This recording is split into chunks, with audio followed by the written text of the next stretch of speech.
이해는 되지만 좀 당혹스러웠던 장면이 있었어요. 가서 또 저 20분 후에 도착입니다 해서 차 타고 빨리 갔는데 딱 내리자마자 못하겠다고. 왜요? 그 아내분이 못하겠다고. 이제 그동안에 낚싯배로 사실은 조사해 왔었거든요. 진짜요. 예. 네. 시청자 여러분, 지금까지 독도를 조사하는 배가 없었다고 합니다. 낚싯배로 왔었다고. 사실 최근에 일본의 전략이 이 독도와 울릉도를 분리시키는 전략이거든요. 그래서 뭐 어떤 댓글 읽어주는 기레기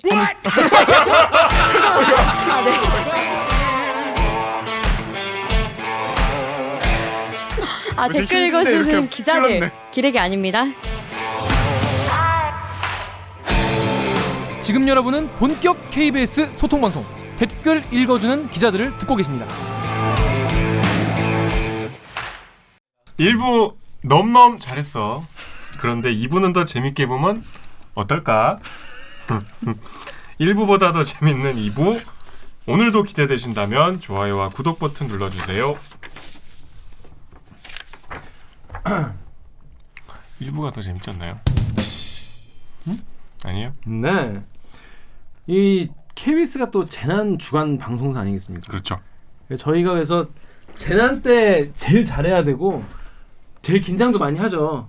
그래서 이제 잘못하면 욕도 제일 많이 먹고 당연히 욕을 많이 먹어야죠. 근데 저희가 이제 요즘에 그런 고민한 거예요. 이게 재난이 그때만 집중적으로 보도를 하고 관심이 집중되다가 피해 복구는 아직 되지도 않았는데 이제 바로 다른 이슈로 넘어가고 하다 보니까 재난 복구에 대해서 너무 좀 우리가 그동안 좀 도외시한 게 아닌가, 복구 잘 되고 있는지 확인을 해봐야 되는 게 아니냐라고 해서 이번에 뭐 그런 걸 하고 있다고 해요. 재난구 후 지금 그곳은 이라는 내용입니다. 제목입니다. 그런데 그 중에서 최근에 우리가 되게 뭐랄까 다들 알고 있는 곳이고 독도 이러면 막 되게 울릉도 막 다들 아는 곳이지만은 사실 거기에 사시는 분이 많지 않아서인지 또 뭐 어떤 이유인지 모르지만 우리가 사실은 크게 관심을 가지지 않게 된 그런 재난에 대해서 관심을 좀 덜 가지게 된 곳이 있어요. 바로 울릉도인데요.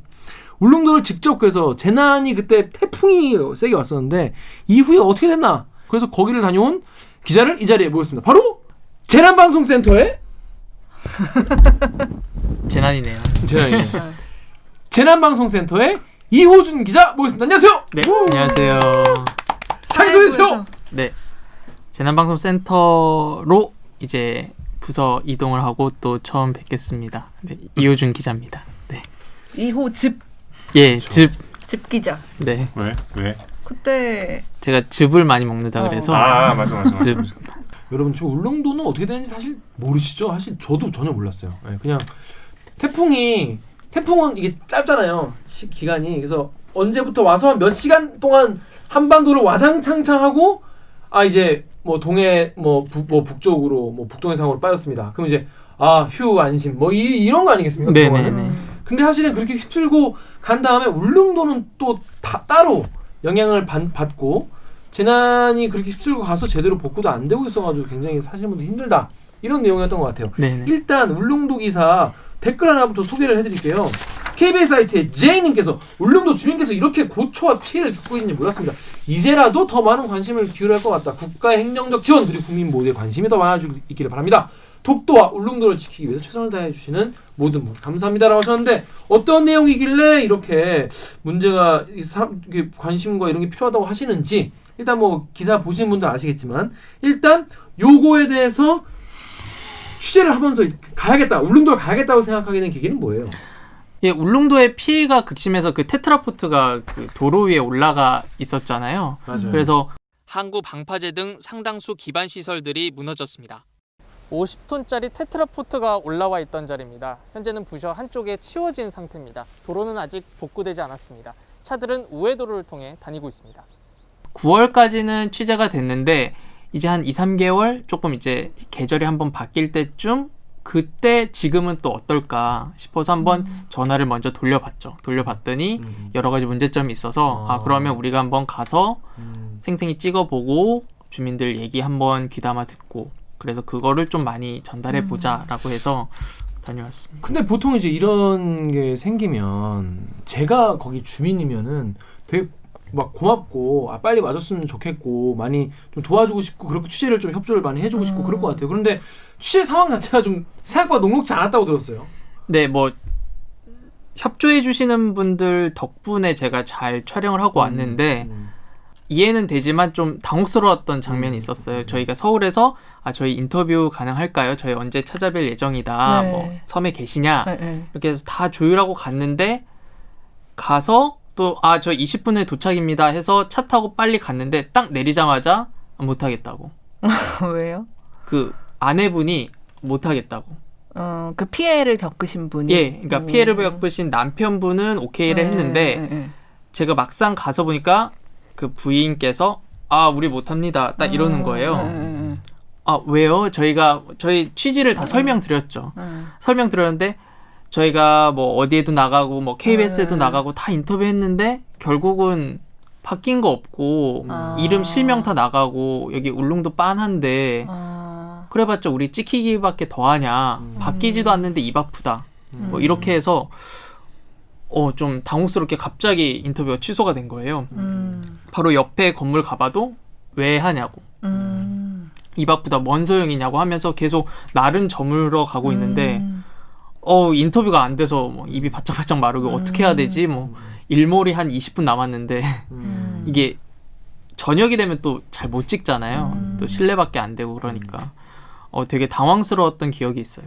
근데 그게 지금 딱 들었을 때는 잘 이해가 안 되잖아요. 근데 이제 호중 기자 말에 따르면은 그런 반응 보이시는 것도 이해가 간다는 거잖아요. 근데 지금 말씀을 들어보면 이렇게 피해도 큰데 그 소외감이라는 게 든다고 하시잖아요. 근데 이게 그런 얘기를 그런 생각이 들더라고요. 이게 뭐 태풍이 보통 이렇게 그 북태평양에서 이렇게 와가지고 일본 옆으로 해가지고 제주 이렇게 휘어가지고 이렇게 우리 남쪽으로 이렇게 꺾어가지고 이쪽으로 가잖아요. 네. 근데 그러면 이제 우리 반도에서는 나가지만 울릉도는 그때부터 시작이죠. 어떻게 보면 시작인 거잖아요. 그러니까 동해상으로 빠져나갔습니다라는 그때부터 이제 울릉도는 이제 태풍이 오는 거를 이제 대비를 해야죠. 보통 보니까 동해상, 그러니까 강원도 쪽에서 이제 빠져나갔습니다 하면 이제 3-4시간 후면 이제 울릉도가 영향권이고 우리가 그다음에 애초에 재난 보도를 할 때 그러니까 이 본섬에 크게 그러니까 반도에 별로 영향을 안 미치는 순간부터는 이걸 빠져나갔다고 벌써부터 그렇게 표현을 하고 있네요. 그러니까 빠져나간 게 아니라 울릉도를 향하고 있는 거죠, 태풍이. 근데 이제 동해상으로 그러네, 빠져나갔습니다. 뭐 이제 그 다음 얘기를 하잖아요. 네. 근데 울릉도는 그때부터 시작인데 그거에 대해서 이제 빠져나갔습니다 하고 나서는 이제 뭐 다른 데로 눈이 돌아가니까 관심이 가고. 예. 그러게요. 이게 참 그런 문제가 있는 것 같아요. 울릉군 자체에 그 거주하는 주민이 별로 없잖아요. 9,200명 정도. 네, 그러니까 적으니까 사실 이렇게 경북에 속해 있는 섬인데 지자체에서 뭐 그렇게 크게 신경 쓸까 이런 생각이 드네요. 네, 소외감 느끼는 게 당연하다 싶네요. 그래서 저희가 일단 지금 저희 KBS 기자들이 뭐 이거에 대해서 얘기하는 건 좀 한계가 있을 것 같아가지고 울릉도 독도 해양연구기지라는 데가 있답니다. 저도 이번에 처음 알았는데 그러니까 독도와 울릉도를 연구하는 곳이겠죠? 네. 거기서 연구를 계속 하시고 계시는데 거기 대장님이 계시다고 해요. 그분이 대장 이름이 김윤배 대장님입니다. 그래서 그분을 제가 잠깐 전화 연결을 좀 해가지고 바쁘시겠지만 이 울릉도 분들이 어떤 과정을 통해서 그런 감정을 가지게 됐고 또 우리가 왜 울릉도에 또 관심을 가져야 되는지 어떻게 좀 해결하면 좋을지 그런 얘기를 짧게 한번 들어보도록 하겠습니다. 여보세요? 네, 안녕하세요. 네. 안녕하세요. 예, 안녕하세요. 울릉도 해양연구기지 대장입니다. 김윤배 대장님이시군요. 예, 네, 그렇습니다. 안녕하세요. 저는 KBS의 김기화 기자라고 합니다. 네, 반갑습니다. 네, 저희는 댓글 읽어주는 기자들이라는 유튜브 프로그램 하고 있는데요. 네. 혹시 들어보신 적 있으신가요? 예, 들어본 적 있습니다. 에이, 대장님 과장하지 않으셔도 됩니다. 네, 안녕하세요. 과장이 이호준 많네. 기자입니다. 예. 예. 대장님 지금 울릉도에 계신 거죠? 지금은 육지에 잠깐 나와 있고요. 예. 독도 전용 조사선 회의가 있어가지고 어제 나왔다가 내일 울릉도 다시 들어갈 예정입니다. 독도 전용 조사선? 네. 그러니까 독도를 조사하는 배인가 봐요? 예, 그렇습니다. 저희가 이제 그동안에 네. 수원이나 낚싯배로 사실은 아, 조사해 왔었거든요. 진짜요. 예. 네. 그 독도 전용 조사선이 예산이 확보가 되면서 아. 가지고 이제 건조 준비하는 과정에 있습니다. 시청자 여러분, 지금까지 독도를 조사하는 배가 없었다고 합니다. 낚싯배로 하셨다고. 이번에 그래도 좋은 조사선, 그래도 좀 새까만 걸로 이번에 새로 만드시나 봐요. 예, 저희가 이제 독도 연안 조사용이어가지고 다행히 이제 국비를 어느 정도 확보를 해가지고 와. 10톤 정도 규모로 해가지고 30톤이요? 됩니다. 30톤 정도 규모. 배수량 30톤. 네네. 아, 저희가 또 배 이쪽 좀 지난번에 항공모함 하면서 좀 공부를 해가지고 알거든요. 규모가 꽤 큰 거네요. 저희 이호준 기자가 독도 가서 이것저것 엄청 부탁을 많이 들었다고 들었어요. 예, 맞습니다. 엄청 귀찮게 들었다고. 근데 제가 이호준 기자한테 들어보니까 예, 이제 저희는 사실 서울에서 그냥 울릉도 분들 재난 상태가 심각한 상태니까 가서 저희가 인터뷰도 좀 하고 촬영해 가면은 되게 협조가 좀 잘 되겠지 했는데 의외로 울릉도 주민분들이 뭐랄까 상처를 많이 받으셨다가 그동안 좀 그런 감정이 있었다고 들었어요. 예, 사실은 그 이번에 이제 9월 태풍 때도 그랬는데요. 네네네.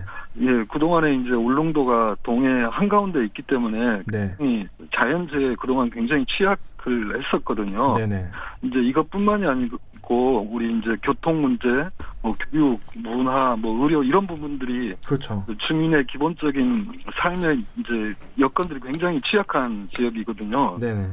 그러니까 우리가 이제 조금이나 좀 다치게 되면 응급 헬기로 이제 수송하게 되는데 네. 주민들이 이런 얘기를 합니다. 아파도 날씨가 좋을 때 아파야 된다고 그런 말씀들을 하신대. 그래서 아마도 독도에 대해서 우리 국민들이 관심들은 굉장히 높지만은 그렇죠. 이제 이 주민들의 그 삶을 이런 개선하기 위한 그 관심들은 굉장히 부족했다고 볼 수가 있거든요. 그래서 이런 것들이 굉장히 오랫동안 쌓이다 보니까 이제 섬 주민으로서 굉장한 소외감을 가지고 있지 않나 그렇게 생각을 하고 있습니다. 아, 그렇습니까? 일단 이 기자님들 본인 소개 인사 좀 해주십시오. 안녕하세요. 얼마 전에 울릉도를 다녀온 KBS의 오규정이라고 합니다. 제가 지나다가 사실은 봤어요. 이 간판이 있는 거, 기지 간판이 있더라고요. 그래? 예. 네, 그래서 좀 여기에 이런 기지가 뭐 하는 데지? 이러고 이제 그 옆으로 가면 관광지가 있기 때문에 예. 돌아서 갔던 기억이 있습니다. 너무 반갑습니다, 기자님. 예.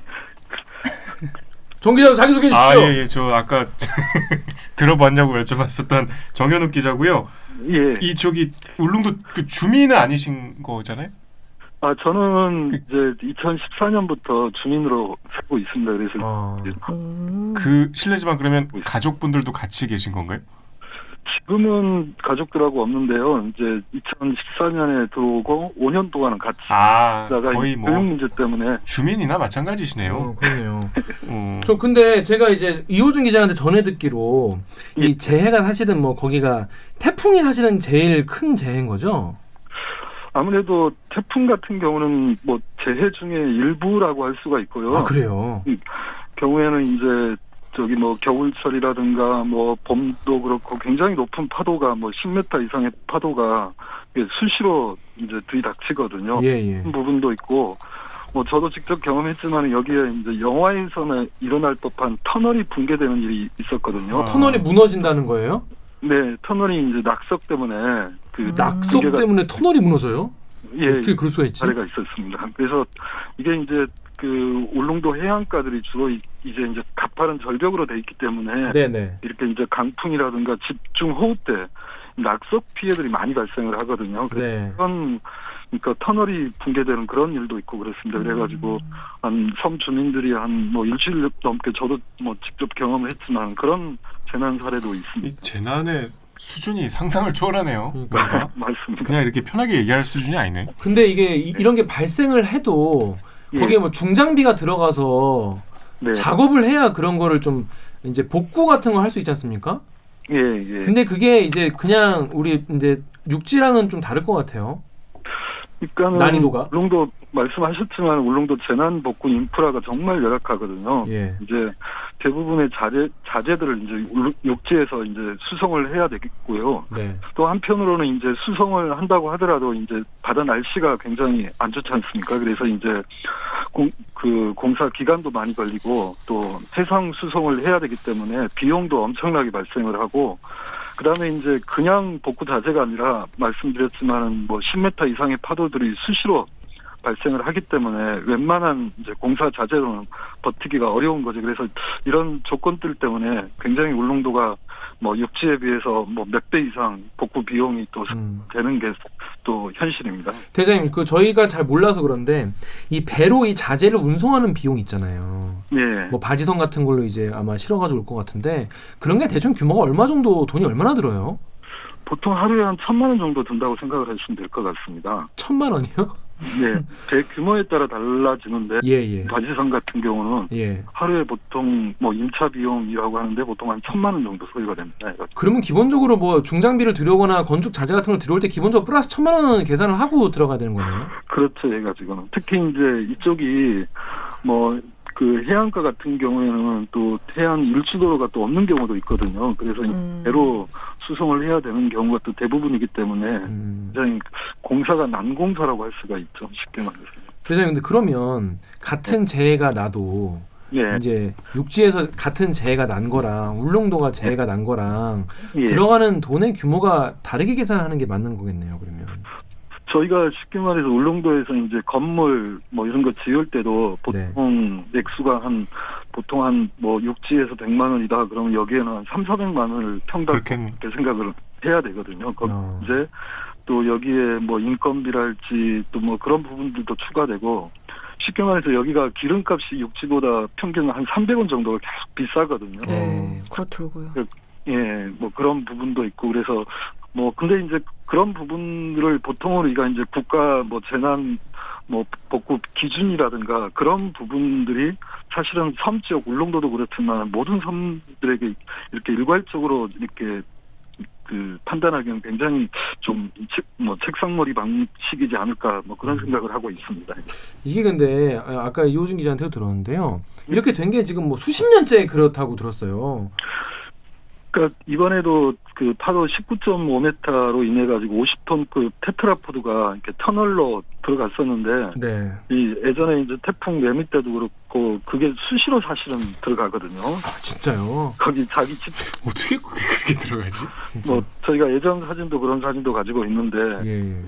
그런 일이 이제 비일비재한 거죠. 그래서 근데 이제 그런 부분들이 아무래도 울릉도 독도에 대해서 울릉도가 이제 관심이 적다 보니까 관심 이제 좀 뭐라고 할까요? 관심도 적고 그런 일들이 계속 발생하고 있는데 뭐 중앙 정부 차원에서 아무래도 이제 뭐 관심들이 적고 하니까 이제 섬 주민으로서 많은 뭐 앞서 얘기했지만 그런 소외감이 많이 커지고 있다고 말씀드릴 수가 있을 것 같습니다. 근데 이게 그 특히 재난 같은 경우에는 피해 복구가 지금 이제 한창 이제 하고 있지 않습니까? 예. 근데 제가 얘기를 들었는데 울릉도가 뭐 도로 하나 짓는데도 시간이 오래 걸리고 예. 뭐 재해 복구하는데도 시간이 많이 걸린다고 들었어요. 얼마나 많이 걸리나요? 그러니까는 그 이번에 이제 그 재난 복구 비용이 약 한 600억 원대가 이제 이르는 걸로 추산이 되고 있거든요. 울릉도만 600억 정도. 예. 이제 근데 문제는 울릉도의 연간 예산 규모가 불과 2천억밖에 안 돼요. 예. 2,000원. 굉장히 또 재정 자립도가 한 8%밖에 안 되거든요. 그래서 이제 중앙 정부의 이제 뭐 지원이 그래서 이제 이번에 이제 다행히 특별 재난 지역으로 되긴 했는데 문제는 그게 이제 100% 지원이 안 되는 경우도 있고 또 앞서 말씀드린 것처럼 이게 이제 그 재난 복구 인프라 자체가 부족하기 때문에 안 그러면은 항상 날씨가 나쁘기 때문에 공사 기간도 많이 걸리고 근데 이제 보니까 우리 독도 같은 경우도 이번에 이제 그 태풍 이후에 지금 일반 국민들의 그 독도 입도가 사실상 지금 통제가 되고 있거든요. 네네네. 그 독도 저반장이 문제가 돼가지고 근데 독도 쪽은 또 굉장히 또 신속히 복구가 되고 있다는데. 아 그래요. 오히려. 예, 오히려 독도 쪽은 좀. 근데 아무래도 이게 그 국민들의 관심이랄까, 여론의 좀 향배랄까, 아니면 언론들이 주목하는 그런 거가 좀 영향이 있다고 좀 보세요? 저는 충분히 있다고 봅니다. 해가지고 그래서 아무래도 이제 그런 복구 쪽에 아무래도 이제 독도 같은 경우에는 굉장히 민감한 지역이잖아요. 네네. 정부에서도 민감하게 생각을 하고 있고. 그렇죠. 근데 이제 울릉도 같은 경우에는 뭐 아무래도 이제 사는 사람들도 좋고 또 상대적으로 뭐 이런 얘기 해도 되는가 모르겠지만 뭐 지역 정치력이 그럴까요? 뭐 지역 뭐 그런 부분들이 아무래도 이제 그 다른 지방에 비해서 조금은 저조하다 보니까 또 여론도 조금 아무래도 이제 적게 관심을 갖고 하니까 굉장히 좀 늦어지고 있다는 그런 생각을 갖고 있어요. 이게 그러니까 이 얘기를 들어오면은 그 군민 그러니까 울릉에 계신 분들이 이제 언론들이 와서 인터뷰 해달라고 할 때 차갑게 반응하시는 게 좀 이해가 되긴 돼요. 예. 그러실 것 같아요, 사실. 그러니까는 뭐 얘기를 해봐야 뭐 바꿔지는 게 있냐. 예전에 그 우리 저 돌아가신 독도 주민 김성도 선장님도 비슷한 얘기를 하셨는데, 네. 그러니까 이제 독도에 대해서 여러 가지 이제 문제점들을 얘기를 하는데 뭐 입만 아프다는 거죠. 뭐 인터뷰하게 되면은 또 왜 그런 내용으로 인터뷰했느냐 뭐 주변에서 뭐 그런 것도 없지 않아 있지 않습니까? 아, 그런 것도 있겠죠. 예. 그래서 이제 뭐 이번 아마 KBS 취재하는 과정에서도 그런 일들이 또 나타나지 않았나 저는 생각을 하고 있습니다. 그러면요, 이렇게 이런 걸 좀 줄이려면은 어떤 게 조금 해결됐으면 좋겠다 이런 게 혹시 있으신지. 왜냐면 저희 지금 이제 보고 계신 댓글 읽어주는 기자들 시청자분들이 이제 다 많이 보고 계신데 이런 국민들이 이런 거를 좀 알아줬으면 좋겠다, 이런 거가 좀 여론이 있으면 좋겠다 이런 게 혹시 있으신가요? 뭐 일단은 울릉도 같은 경우에는 재난도 그렇지만 앞서 말씀드린 것처럼 그러니까 재난 이후에 내지는 그 전에 저는 대비가 굉장히 중요하다고 생각을 하고 있거든요. 특히나 이제 재난은 하나의 뭐 자연재해니까 어쩔 수는 없겠지만은 인간이 충분히 해결할 수 있는 문제들이 좀 있다고 생각을 하거든요. 예를 들어서 앞서 얘기했던 뭐 우리 육지랑 교통 아직도 저희가 큰 배가 안 다니고 멀미 엄청나는 배 지금 저희 타고 있고 내일도 지금 멀미 걱정이. 네. 그 얘기 들었어요. 그 큰 배가 원래 있는데 네. 포항에서 들어가야 돼서 포항시에서 그거 허가를 내줘야 되나 봐요. 예, 예. 근데 그 뭐 신고를 늦게 하는 바람에 요새 배가 안 뜨고 있다는 얘기. 예. 그러니까 이제 그게 이제 그런 부분도 있고 이제 설령이 만기가 돼가지고 네. 적어도 울릉도는 이제 굉장히 대형 여객선이 뭐 다행히 최근에 이제 뭐 태풍 이후에 중앙정부에 조금은 관심을 가져주고 했는데 뭐 그런 문제랄지 또 교육 뭐 저도 가족들이 떠난 이유가 이제 교육 부분이었었는데 뭐 문화적인 부분이랄지 특히나 이제 의료 쪽 그러니까 이런 부분들이 기본적인 그 삶의 어떤 여건들이 안 되니까 재난 때 되면은 더 그게 커지는 거죠. 그래서 사실은 재난 대응은도 그렇지만은 기본적인 인프라에 대해 사회 인프라.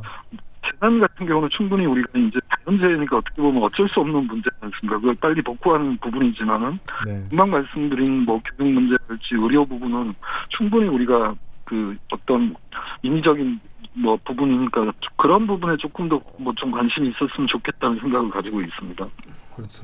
알겠습니다. 근데 참 쉬운 문제 아닌 것 같아요. 맞습니다. 네, 이게 거기에 뭔가 돈이 더 많이 돌고 사람도 많이 왔다 갔다 하고 좀 그래야 이게 전반적으로 점차적으로 좀 몇 시간에 걸쳐서 해결될 문제일 것 같네요. 네. 자, 근데 아까도 말씀드렸다시피 우리 국민들이 독도 하면 뭔가 좀 가슴이 뜨거워지고, 예, 와, 이 독도 뭐 일본 놈들 막 이런 막 피가 끓고 이러는데 사실은 울릉도에서 독도가 보이고 사실 이 울릉도 주민분들이 독도를 사실은 좀 지켜주는 거 아니겠습니까?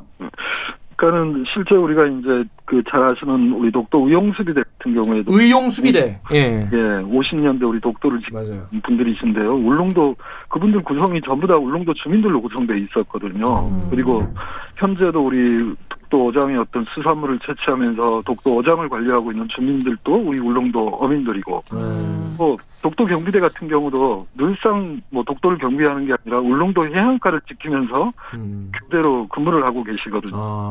뭐 등대 직원도 마찬가지고 울릉도 근무 치시다가 이제 이 교대 근무를 해가지고 이제 독도에도 근무를 하는데 사실 이것처럼 그 우리가 울릉도하고 독도가 굉장히 이렇게 연계성을 많이 가지고 있거든요. 뭐 보이는 섬도 그렇고 일본에서 보이지 않지만 우리에서는 그렇죠. 보이는 섬이고. 근데 사실 최근에 일본의 전략이 이 독도와 울릉도를 분리시키는 전략이거든요. 그래서 뭐 어떤 울릉도의 어떤 부속섬으로서의 어떤 독도가 아니고 어떤 독도하고 울릉도를 완전히 분리시키고 그렇게 되면 우리가 이제 과거에 울릉도에서 독도가 보인다 뭐 역사적으로 뭐 그런 우리의 논리들이 상당히 훼손이 될 수가 있거든요. 일본의 전략이거든요. 그래서 우리가 이제 그런 얘기를 합니다. 울릉도 주민들이 잘 살아야지 저는 네. 잘 지킬 수가 있다고 보고 있거든요. 그래서 앞서 말씀드린 것처럼 그렇죠. 그 기반으로 해서 독도를 지켜왔고 그래서 이렇게 울릉도 독도를 연계하는 그런 전략이 저는 대단히 중요하다고 생각을 하고 그게 또 일본의 전략을 이렇게 붕괴시키는 저는 최선의 방법이라고 생각을 하고 있습니다. 그 생각은 또 못했네요. 그러니까 독도를 지키는 것만큼 울릉도를 지키는 게 중요하다. 그렇죠. 말씀이시네요. 그렇죠. 사실상 그 두 개가 연결되어 있는 것이고 울릉도 실제로 부속 도서지 않습니까? 맞습니다. 독도가? 예, 그렇죠. 예. 그러니까 독도만 따로 있는 게 아니라 울릉도의 일부라고 생각을 해줘야 이게 더 우리가 더 지키는데 네. 예. 더 확실하고 일본 애들이 딴 생각을 딴 논리를 펼치지 못하고 그렇게 잘 되려면은 울릉도 주민분들이 좀 더 많이 사시고 편하게 안전하게 사시는 것이 예. 그걸 지키는 길인 것 같다는 말씀이신 것 같아요. 정말 신기하더라고요. 제가 관음도에 가가지고 이렇게 바다를 봤는데 저기 멀리 육안으로 이렇게 뾰족뾰족 튀어나온 게 보여요. 그게 독도라고 하더라고요.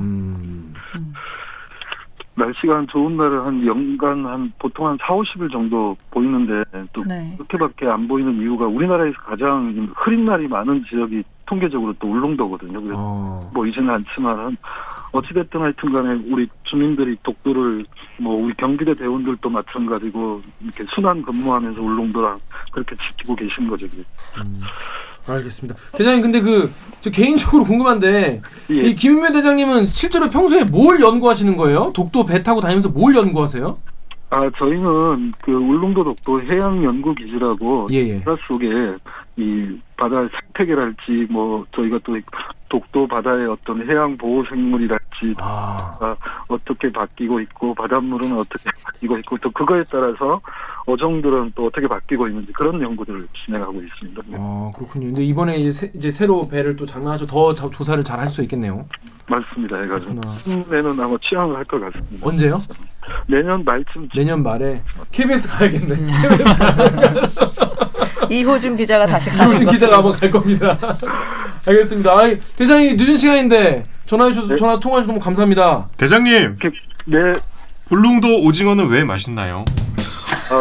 이 울릉도 오징어가 맛있는 이유가 신선해서 대답을 해주시네. 우리가 잡아가지고 당일로 많이 해서 그렇고요. 그냥 네. 빨리 먹어서 그런가요? 선도가 높습니다. 신선도가. 많아서 그러니까 그래서. 신선해서 맛있다.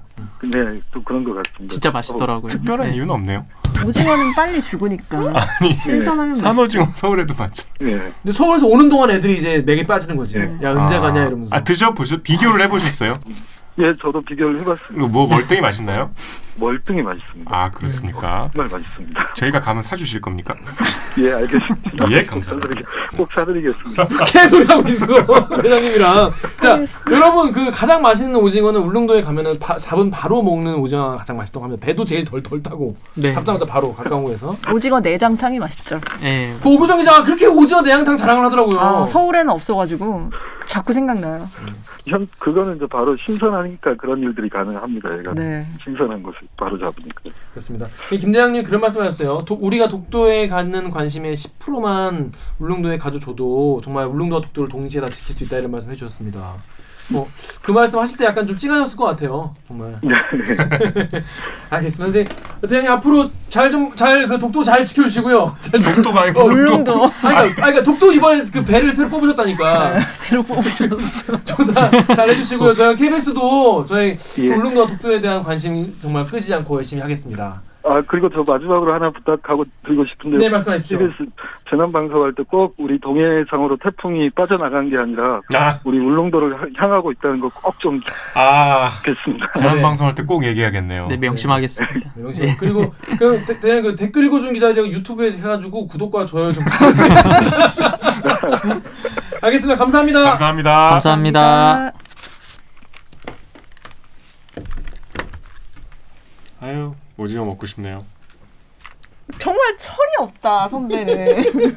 너무 궁금해. 오징어가 맛있는지. 네, 오징어 내장탕은 울릉도에서만 먹을 수가 있어요. 그래. 왜냐하면은 그 서울에 내장이 내장을 버리고 살은 살만, 건조해서 그치. 유통이 되는데 산오징어도 많잖아. 우리 저 속초에도 있고. 안 신선하다니까. 아니 신선해 그것도. 사람이 배 타고 들어갔다 오는데도 그렇게 녹초가 되고 자토하고 그러는데 오징어가 멀미하냐? 오징어는 육지 멀미를 하겠지. 차를 타고 오니까. 그렇지. 아니 그러니까 강릉 앞바다에서 잡는데. 근데 이제 그거보다도 울릉도가 더 맛있다니까. 그치 뭐 근데 또 그 섬에서 먹는 그 별미라는 대장님 느낌도 말씀 있고. 예. 특별한 비결은 없네. 아니야, 진짜 맛있어요. 신선해서. 그리고 나물이 진짜 맛있더라고. 나물. 여기가 그 뭐지? 명이나물. 네. 네. 울릉도 명이나물 아니겠습니까? 자, 김윤배 대장님과 통화해봤습니다. 김윤배 대장님 굉장히 뭐랄까 놀라셨을 것 같아요. 네네. 뭐야, 씨. 왜? 아니 근데 근데 이 말씀 들어보니까 그냥 방치했네. 그냥 정말 모든 우리가 면에서. 정말 신경 너무 안 쓰는 건 맞는 것 같아요. 그 일주도로라고 울릉도를 한 바퀴 도는 순환도로가 55년 만에 완공이 됐어요. 뭐? 잠깐만. 일주도로랑 이 울릉도를 한 바퀴 삥 두르는. 네, 그러니까 순환로. 그러니까 2호선 같은 2호선. 순환도로. 예, 2호선 같은. 그게 완공되는데 55년? 이 대장님이 저희한테 부연 설명하시기로는 55년 걸렸다라고 말씀해 주시더라고요. 그러니까 도로가 조금씩 생기니까 네. 이거를 다 돌려면 완성되려면 그만큼 그 걸렸다는 예산이 거네요. 부족하니까 조금 하다가 쉬고 제가 리포트 처음 피해자분 했을 때 배 타고 들어갔잖아요. 네. 울릉도 주민 이휘수 씨는 태풍 마이삭 이후 집에 갈 때마다 배를 타야 합니다. 집으로 가는 해안 산책로가 모두 끊겼기 때문입니다. 이게 파도가 저 남동이니까 저서 때려가지고 이 뒤 산을 쳐가지고 산에서 이렇게 감아서 이렇게 나오니까 저 안에 있는 거는 다 떠밀려 오면서 살던 집이자 운영했던 식당 건물은 통째로 날아갔습니다. 재난지원금 1,600만 원을 받았는데 복구는커녕 폐기물 치우기도 어려운 액수입니다. 울릉도 바지선 한 번 뜨는데 저 사동항에서 가져오는데 800에서 1,000만 원이거든요. 그거하고 장비 싣고 오고 15돈 땀부 오고 그러면 그 돈으로는 뭐 택도 없죠. 그러니까 세 가지 길이 있어요. 산길, 산 타고 들어가는 길, 그다음에 해안 산책로 두 곳 네. 이렇게 있는데 한 곳은 2016년에 끊겼는데 아직도 복구가 안 됐었고 나머지 하나가 요번에 마이삭 때 끊어졌거든요. 그러니까 산을 타고 가려면 50분을 걸어가야 돼요. 그 장비를 둘러매고. 예. 네. 그래서 저희는 배를 타고 갔거든요. 제 4의 길로. 예. 그치.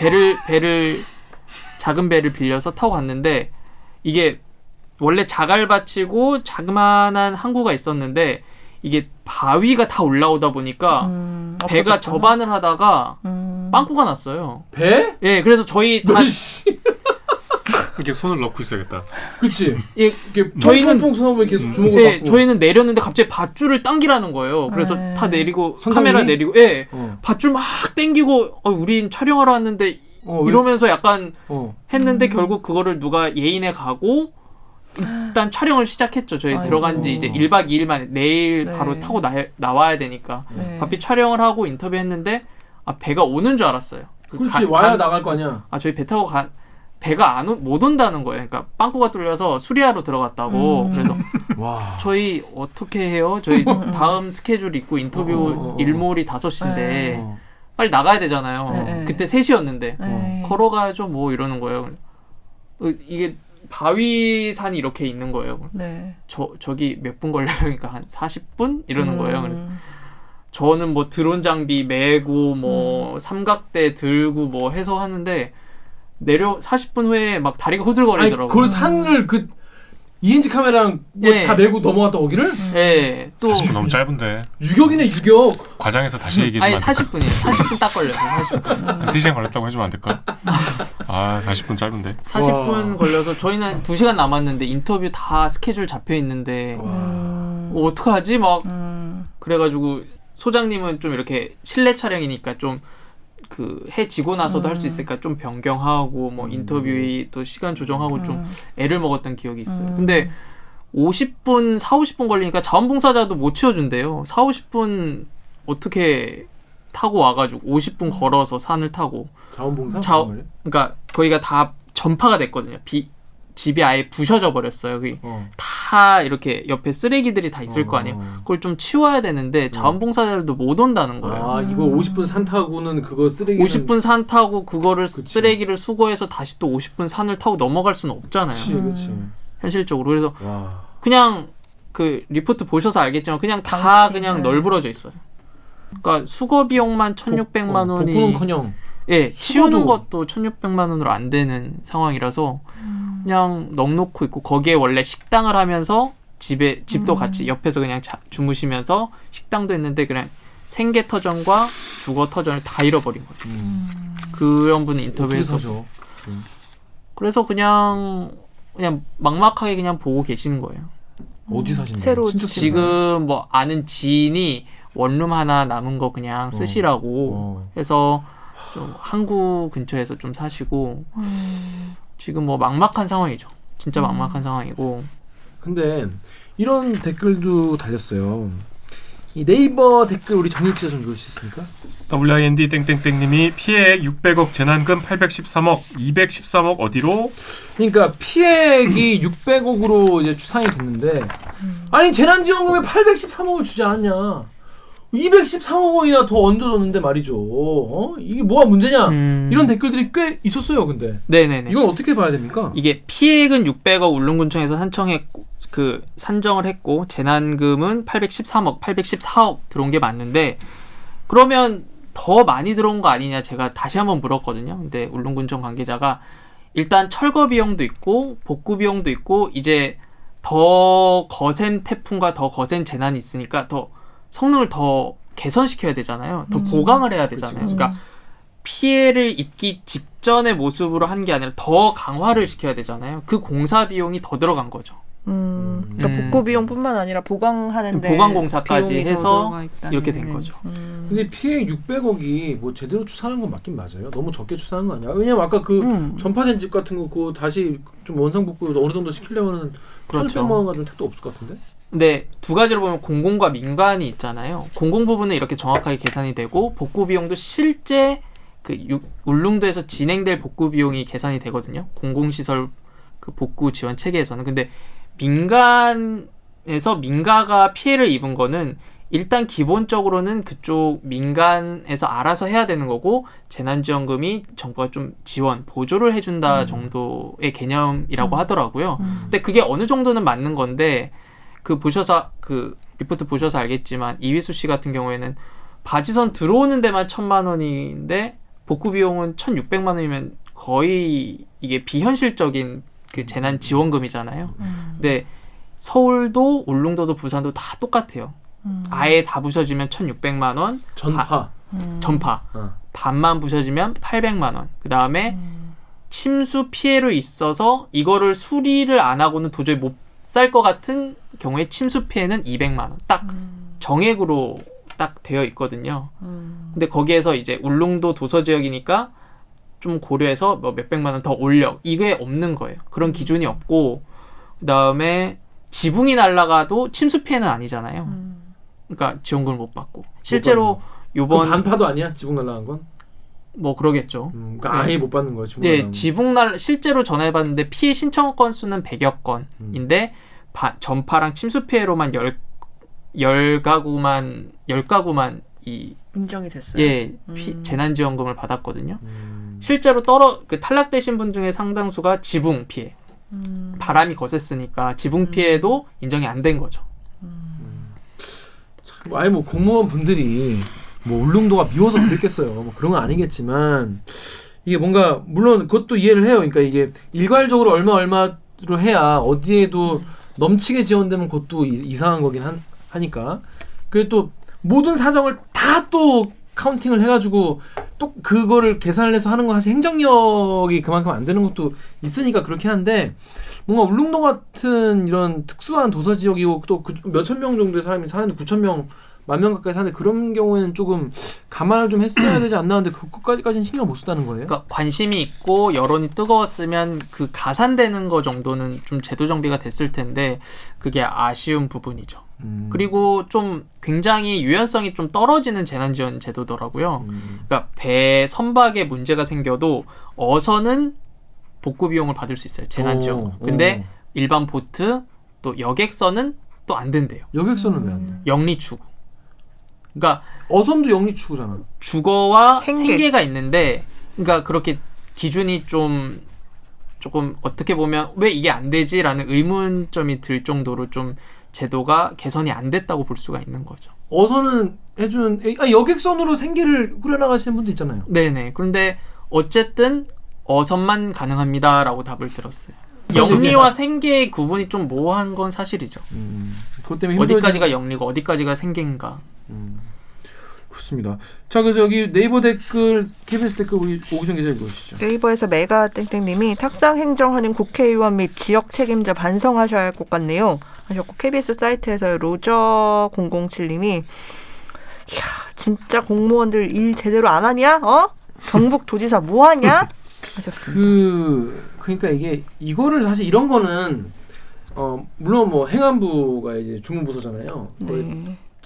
해야 되지만 뭐랄까 이 지역에서도 뭔가 이걸 신경을 써서 신청을 할 때 좀 그렇게 이건 좀 특성을 봐줘야 된다 뭐 이렇게 얘기를 좀 해줄 수도 있고 뭔가 그런 걸 좀 도와줬어야 되는 게 아닌가 이런 아쉬움이 좀 들어요.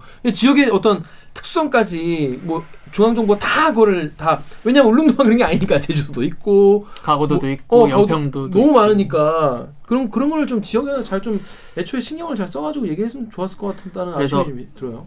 그 섬들이 이제 뭉쳐서 좀 목소리를 내고 있다고는 알고 있는데 지금 현 상황에서는 뭐 획기적으로 바뀐 건 없는 거죠. 예. 아니 근데 이게 보통 이제 그 도지사 그런 이제 지자체장들은 선출직이잖아요. 그러면은 이제 선거를 할 때 뭐 내가 당선되면 요 동네 뭐 이런 지역 수건 사업 같은 거 해결하겠다 뭐 이런 거를 많이 하잖아요. 근데 그런 것들도 그러니까 말하자면 이제 표가 되는 지역의 수건 사업 같은 거는 해줘도 이런 울릉도에 사람들 별로 얼마 살지도 않고 그렇지. 표도 안 되는데 굳이 그렇게까지 뭐 돈을 들여가지고 그러니까 돈만 들이고 별로 환호도 못 받고 한다는 생각을 많이 하는 것 같아요. 그러니까 늘 재난이 일어나는 지역에 계속 반복적으로 일어나는 이유가 아무도 그걸 내선에서 해결하고 넘어가려고 하지 않는다는 거죠. 그런 게 큰 것 같아요. 악순환인 거죠. 네. 예. 그러니까 사실은 공영방송이 이제 그런 데에 더 신경을 써야 되는 건 맞는 것 같아요. 이게 누군가의 이익이나 누군가의 뭐 권력이나 이런 게 도움이 되지 않더라도 누군가는 이제 돌아봐야 되는 거는 우리가 꼭 이제 봐야 되는 그런 거죠. 교통 분야가 좀 문제가 해결이 되면 그 울릉 주민들이 조금 더 이 편의가 좀 더 향상되지 않을까 이런 생각도 하게 되고 아까 대장님 말씀대로 뭐 의료, 교육, 문화 이런 인프라가 생기려면 교통이 아무래도 제일 좀 중요하겠죠. 예, 그리고 제가 택시를 렌탈해서 갔는데 어. 물어봤어요. 비싼데, 택시를. 예. 그런데 맹장 수술 여기서 못 한다고 하더라고요. 울릉도에서는. 그리고 진짜 아프면 어떻게 급박하게 지금 생사의 기로에 서 있는 환자분이 없을 수가 없을 텐데 그러면은 헬기를 타거나 뭐 함대를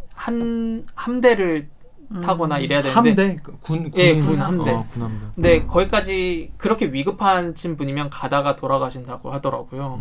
그래서 뭐 단순히 교통뿐만 아니라 의료, 교육, 문화 이렇게 전반적인 시설이 좀 고립돼 있고 또 관심도 적다 보니까 더 소외되고 그리고 또 이런 말씀도 하시더라고요. 독도에 관심 많다. 근데 울릉도는 독도를 가기 위해서 거쳐가는 섬이라는 관광객들도 많대요. 그러니까 사실 울릉도가 튼튼하고 건강해야 또 독도도 지킬 수 있다는 그 대장님 말씀처럼 울릉 주민들이 제대로 좀 안전하게 살 수 있는 환경이 갖춰져야 또 독도도 더 많이 지킬 수 있고 또 건강하게 좀 지킬 수 있지 않을까 생각을 합니다. 알겠습니다. 보시는 시청자 여러분들도 예전보다는 명예 좀 주민 같네. 그러니까 엄청 울릉도 주민들의 마음을 동화돼서 왔어. 많이 대변해주고 있습니다. 근데 시청자 여러분들도 예전보다 조금 더 한 번 더 울릉도에 대한 생각을 좀 많이 해주셨으면 좋겠습니다. 자, 이호준 기자 갔다가 오느라 고생했어요. 아닙니다. 배 타고 들어왔다 배 타고 나온 거잖아요. 네네네. 3시간 반 동안 타고. 총 7시간? 와, 네. 빡셌겠다 진짜 그지. 멀리 안 했어? 다행히 날이 좋아가지고 갈 땐 멀미약을 먹었거든요. 혹시나 하는 마음에. 근데 다시 나올 때는 안 먹어도 자신감이 생겼어. 울릉도 사람이 돼가지고. 근데 자신감이 생겼어. 그 좀 심할 때 가신 분은 세상 가다가 진짜 힘들었다고 하시더라고요. 그러니까 공항 생기면 좋긴 좋을 거야. 난 진짜 파도 높을 때 갔는데 4시간 반에서 5시간 걸렸거든요. 근데 거기 타고 가는 사람들이 그 이렇게 파도가 이렇게 한번 치잖아요. 그러면 동시에 막 다 우엑 다 그래. 나는 멀미도 안 하는데 그것 때문에 또 할 것 같았다는.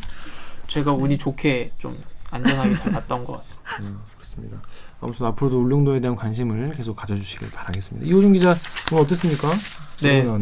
오랜만에 나와서 한 3, 4개월 만에 나왔나요? 네, 그래서 또 좋은 좀 저도 보람 있는 취재고 보도였는데 또 이렇게 불러주셔서 감사하고요. 네, 앞으로 또 좋은 보도를 많이 해서 여기 다시 한 번 더 오도록 하겠습니다. 재난센터에 계속 있는 거죠? 네, 당분간 네. 재난 보도 앞으로 잘 간지 한 달도 안 됐습니다. 그렇습니다. 이제 재난 보도 잘 한다고 합니다. 자, 그럼 오늘 방송도 참여 방법 알려드리면서 마무리하겠습니다. 기자님들 댓글 읽어주는 기자들은 매주 수요일과 목요일 유튜브, 팟빵, 아이튠즈, 파티, 네이버 오디오 클립, 라디오의 콩의 팟캐스트에서 업로드됩니다. 오늘 저 이호준 기자처럼 대들기에서 보고 싶은 기자 혹은 다뤄줬으면 하는 기사가 있다고요? 방송 관련된 거는 인스타그램, 유튜브, 팟빵 계정에 댓글을 남겨주세요. 오늘 방송도 공감하셨다면 좋아요 버튼을, 누구보다 빠르게 대들기 소식을 만나고 싶으시다면 구독 버튼을 눌러주세요. KBS 뉴스 좋았어. 또 만나요. 꼭. 안녕. 고생하셨습니다. 대장님 너무 훈남이네. 놀라셨을 것 같다. 네. 시끄러워 막 이래가지고. 배 뽑으셨어요. 되게